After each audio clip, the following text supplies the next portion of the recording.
All right, let's get into it.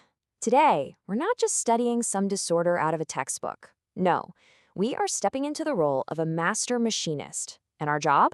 To understand one of the most impossibly complex, intricate, and frankly terrifying mechanisms ever known, the human mind as it experiences schizophrenia. So here's our plan of attack, our blueprint for today's deep dive. We'll start with the machine itself, the shattered clockwork. Then we'll decode the symptoms, go over the engineer's assessment, and then we descend into the engine room of pharmacology, look at the master blueprint, and finally connect the circuits. Let's go! Okay, first things first. Before you can fix anything, you have to understand the core mechanics of what you're actually dealing with. You've got to know the design before you can spot the flaws. Now listen up, because this is absolutely crucial. This is not, and I repeat, not about a split personality. Get that idea out of your head right now. What we're talking about is a profound fundamental disruption in the very gears of thought and perception. It's like the mainspring has snapped, causing the entire system to lose its connection to reality. So how do we start to diagnose these malfunctions? Well, we basically break them down into two main categories. You've got your positive symptoms, which you can think of as a system overload. Sparks flying, alarms blaring, too many distorted signals firing off at once. And then you have the negative symptoms, which are more like a total power failure, where essential core functions have just gone dark. Right. Let's dig a little deeper now. We're going to decode those malfunctions by looking at the specific error codes this poor, overloaded system is throwing at us.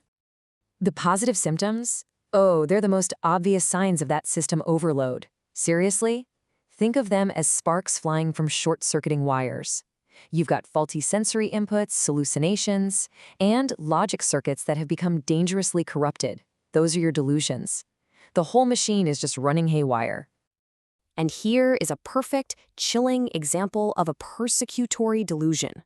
See, the machine's internal logic has literally rewritten itself. It's generated this unshakable belief that it's being monitored or even hunted by some powerful outside force. It feels completely real to the person experiencing it. And on the flip side of that coin, you get something like this, a delusion of grandeur. This is where the system's own self-perception just inflates to an impossible, almost godlike status. It's a total break from reality, but in the opposite direction. Now let's look at that other side I mentioned, the power failures. Honestly, these can be even more devastating, partly because they're harder to spot. It's like the machine's core drives, the things that power emotion, energy, speech, even pleasure. They just shut down. The lights go out. Okay, so as a skilled machinist of the mind, you can't just guess. You need a precise toolkit to diagnose these issues. And your most important instruments, they're not fancy scanners. They are careful observation and targeted communication. You have to know what to look for and what to ask. And this is how we structure it. The mental status exam, the MSE, is your step-by-step diagnostic sequence. You don't just jump in. You follow these steps methodically to assess all the key operational systems of the mind. It's your systematic check of the whole machine. And this is your calibration toolkit. This is so important. Your goal is to acknowledge the patient's very real and distressing experience. You validate the feeling, not the delusion. You never ever argue about the delusion or reinforce a hallucination. Instead, you gently, carefully try to guide the system back toward a shared reality. It's a fine art. All right, brace yourselves. We are now descending into the engine room. This is where we find the really powerful tools, the ones that can actually help recalibrate the mind's chemistry at a deep, fundamental level.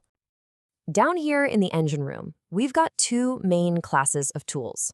First, you've got the first-generation antipsychotics, the typicals. Think of this as the heavy machinery. They're powerful, they hit those positive symptoms hard, but man, are they crude. They come with a high risk of those nasty movement side effects we call EPS. Then you've got the second gen, the atypicals. These are your precision tools. They're more advanced, they can treat both positive and negative symptoms, but they come with a totally different set of risks. So, let me be crystal clear. Knowing your tools is completely non-negotiable. You have to know them inside and out. This master blueprint lays out the most critical pharmacological agents you are absolutely going to encounter. Okay, eyes here, pay very close attention. See all those warnings highlighted in that screaming neon red? That's for things like neuroleptic malignant syndrome and tardive dyskinesia, and especially air granulocytosis with clozapine. If you mismanage these, you can cause a catastrophic, system-wide, irreversible failure. I'm telling you this stuff right here, this is the gear that always gets stuck on the exam. Know it's cold. All right, let's put it all together. The final crucial step is connecting the right tool to the right problem. This is where we create the master plan for repair. And here it is. This blueprint gives you the full repair strategy. You see? The atypicals are your versatile go-to tools, good for both the system overloads and the power failures. The typicals, they're your specialized heavy-duty option for severe overloads. But look, in every single case, what's the bottom line? You must always be monitoring those warning lights. But here's the real takeaway. I want you to remember this. All these medications, all these blueprints, they're just tools. The true art of nursing, the master machinist touch, that comes from the therapeutic relationship you build with another human being. That connection, that presence, that is the force that can truly help rebuild a shattered clockwork.